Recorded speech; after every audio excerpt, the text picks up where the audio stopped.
best way to kind of go by it is, if you look at its name, it's attention deficit hyperactivity disorder, kind of a bit of a misnomer. It's a little bit more than that. In a nutshell, it's essentially a disorder related to executive functions. So that's things pertaining to time management, task triaging, working memory, impulse control, emotional regulation, things like that. But it was first picked up with, particularly young boys being particularly hyperactive or impulsive in class. And then later over time, we've come to discover there's a lot more to it than just Donnie from the Wild Thornberrys. And so now what we're seeing, especially with the paper that just came out about 2 weeks ago, is seeing an increased prevalence up to about 1 in 9 kids, which is not terribly surprising. And we're also seeing the gap closing in terms of girls becoming a little bit more equally diagnosed compared to boys, which is also matching some of the adult data, which is that by the time adults are being diagnosed, it's about 1 to 1, where previously it was about 4 to 1 boys to girls. So not terribly surprising in that regards, and it's interesting seeing kind of how that number has been progressively getting larger and larger. Mm-hmm. So why do you think there has been an increase since that last report from 2016 to 2022, 1 in 9 children? I think the biggest reason for just the progress overall is better awareness of ADHD, better understanding of not just the textbook definition of what ADHD is, but also what it can look like behind the scenes. And so then we have increased awareness, better screening, that leads to better identification of kids who might kind of fall otherwise in between the cracks. Because ADHD is a neurodevelopmental disorder, you're born with it, and you progress with it. A lot of times kids learn to cope with it, and they learn strategies and ways to create their own systems around their functioning differences, for lack of better words. Mm-hmm. And so for kids who perform well in school, or who like school, or who have other outlets for energy, for example, they might fly under the radar. A lot of girls especially tend to be more inattentive subtype. That by itself always almost flies under the radar unless you're looking for it, because it's not obvious, it's not in your face. Mm-hmm. And so, yeah, it kind of just depends on access to good screening, awareness of folks who are doing the screening, and just the awareness of the general population. Mm-hmm. The decreased level of stigma also doesn't hurt either. It's become more normalized and more accepted, so there's a lot less hesitancy on families to seek a diagnosis if they see their kid potentially having similar kinds of behaviors. Mm-hmm. Do you think COVID also played a factor into all of this? Good question. There actually has been a couple of articles just came out in the last month or so looking at that idea of, is there some connection between COVID and neurodevelopmental diagnoses, like things like autism or ADHD or whatnot? And that's actually still on my to-read list. It's more of a, at this point in time, correlation rather than a causation in that connection. But just like when it comes to like depression, anxiety, autism, things like that, the current thought is that being at home has led to more awareness of, oh, this is what's happening at school. This is what's happening day in and day out. What's going on? There's got to be something more than just not really wanting to sit down too much. A little bit more than just a hyperactive kid, or a little more than just a spacey kid, an attentive kid.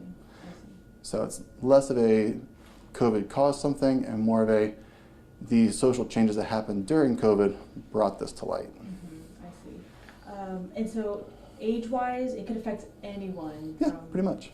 At child to adult, okay. Correct. And so then what goes with that too then is if we're seeing 1 in 8 children have ADHD, it also means 1 in 8 adults. Mm-hmm. The key is that many adults have either learned to cope with strategies around it, and those can either be good coping skills, like figuring out situations as far as like time schedules and multiple calendars with automatic reminders, you name it, or unhealthy coping skills. Some of the data that we see with ADHD is that untreated ADHD, unrecognized ADHD, has a higher rate of substance use and abuse. And some of the current thought is that self-medication attempts, trying to help kind of give some sense of control, some sense of kind of bringing sensory issues into play. And so that's the risk, that's the other side of the coin that we sometimes don't see if we don't have good data, good screening to say, okay, all these folks who fell through the cracks, what else is going on beyond just you fell through the cracks? Mm-hmm. Okay.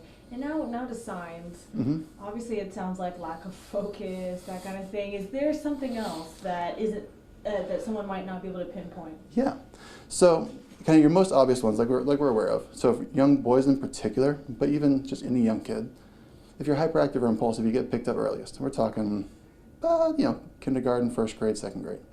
There's actually about a 4-year lag between boys and girls for that reason, since more girls tend to be more inattentive. The signs that go along with inattentive subtype ADHD in particular, it's not just lack of paying attention. It's also what goes along with it behind the scenes, a lot of anxiety, particularly about keeping up, catching up, falling behind, things like that. And so a lot of times what you're seeing is you'll see a kid coming in for anxiety, and as you're asking questions about the anxiety, you realize, that sounds a lot like ADHD. Let's ask some questions here and do some extra side screening over there. And sometimes, because of the nature of our screening, we're screening parents, we're screening teachers. Parents will say, yeah, we see a lot of these behaviors at home. Teachers might not necessarily see it because the kid's doing a lot of work, putting on a good face, doing otherwise good performance in school. So it's kind of like that analogy of a duck. If you see a duck on top of the water, they look calm, but under the water, they're kicking furiously. Sometimes that's how inattentive ADHD is. I've heard some people describe it as living life on hard mode because you're working twice as hard sometimes just to break even with everybody else. Interesting. And now treatments. What does that look like? So there's kind of two main categories for treatment. You have your medication treatments and you have behavioral therapies. And behavioral therapies are something that's been more talked about recently. It's not like ABA therapy for autism where we're trying to teach you how to interact socially per neurotypical norms, but it's more looking at your functioning difficulties. How can we help provide better coping skills, better functional strategies to address those, especially for older kids. For younger kids, it's more parent training. So how do we teach parents then to interact and kind of create a more healthy coping system at home, for lack of better words. And so that's the one side. And the other side is medications. And that's been a mainstay for a long period of time because it's been hard finding a therapy that works for ADHD.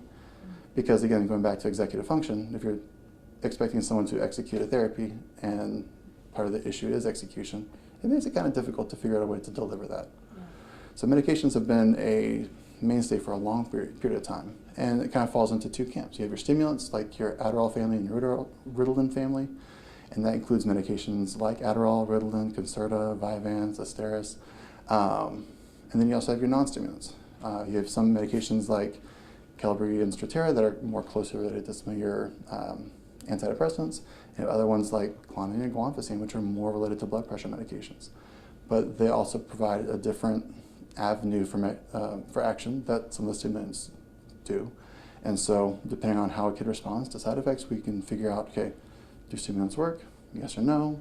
Do non-stimulants work? And we can kind of tailor a treatment for a kid based off of that. Okay. But the key is we are tailoring it based off of the kid, because not every kid is going to respond to every medication the same way. Exactly, that's right. I guess that's actually about it that I have. Okay. Is there anything else that you'd like to add? I didn't ask you about this. See your doctor right away? So yeah, if you do have a concern, now is actually a really good time because we have plenty of time between the end of school and the beginning of school to start saying, okay, well, what is going on? Let's see if we can address some issues. But if you have concerns, it's fair game to bring it up. The other thing too is a lot of things can look like hyperactivity. A lot of things can look like inattention that may actually be something else. Mm-hmm. So I mentioned how sometimes kids with ADHD can appear anxious. Well, on the flip side, a lot of times anxious kids can appear inattentive or hyperactive. Kids who've been in traumatic situations can appear anxious or inattentive or hyperactive as well. And so, if you as a parent or you as a first responder teacher have a concern, it's worth raising a question because you never know if you're uncovering ADHD or you're uncovering something that has a lot deeper roots that may need a little bit more help. And so if you have a question, raise the question. All right, thank you so much, Dr. Davis. You're very welcome.